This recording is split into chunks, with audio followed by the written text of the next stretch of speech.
Now, we can settle this like you got some class, so we can get into some gangster shit. Subscribe to the channel. It's Kimi. What's up? What's up? Give you a little history about the town. I knew these, man. So much drugs in the town. I knew it, but, drug cartels, they just now finding out they got ties to Kansas City. I mean, I already knew that when it came down to Godfathers and the mafia. They had ties with Kansas City, man. Italian mafia, cartels, African cartels. Come on, man. Hey, come on. So many cartels. We can go. We can go. Chinese art cartel. Seen them all, man. But so that's just a little history of KC though. Take you down there. Check this video out. Subscribe to the channel. Kimi.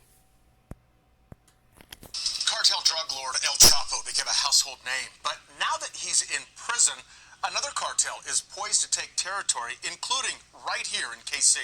The Louisville Courier-Journal just published a report detailing a 9-month investigation into El Mencho, the leader of the cartel Jalisco Nuevo Generacion, noting their presence in both KCK and also Missouri. The newspaper says members of a cartel cell in Kansas City with drug houses in both Kansas and Missouri between 2013 and 2016 splurged on $10,000 tickets to rapper Pitbull's concert and a Louis Vuitton purse. Well, that caught our attention, and KCTV5's Betsy Webster found out more. The head of the Jackson County Drug Task Force told me that every illegal drug in Kansas City, except for marijuana, has some sort of ties to a Mexican cartel. The top two. Every drug has ties with the cartel.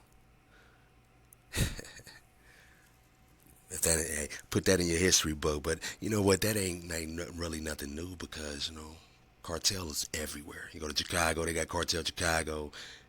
Everywhere. So that ain't really nothing new, but just give you some history, that's all.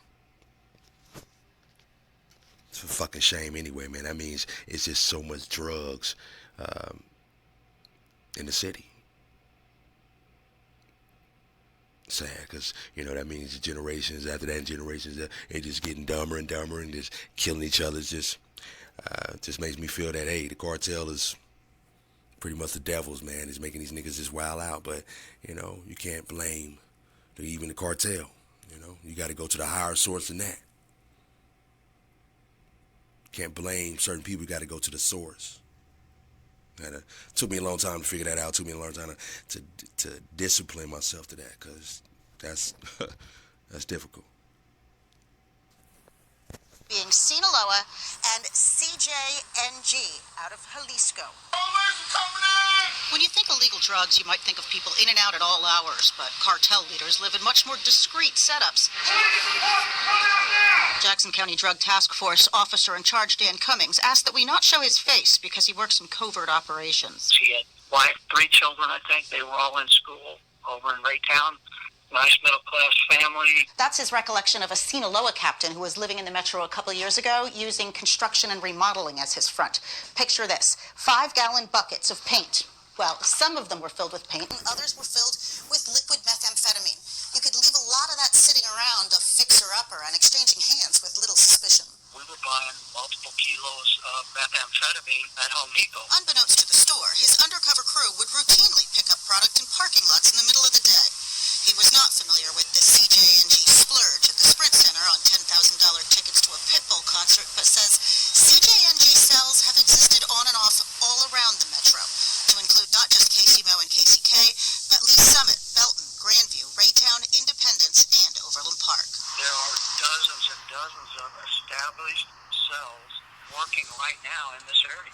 He says the violence associated with turf wars over transportation routes to the United States is primarily confined to Mexico. He says the 2 cartels have had pretty much a gentleman's agreement here in the United States to let people do business, but there is still violence associated with the commercial side of those transactions. Betsy Webster, KCTV5.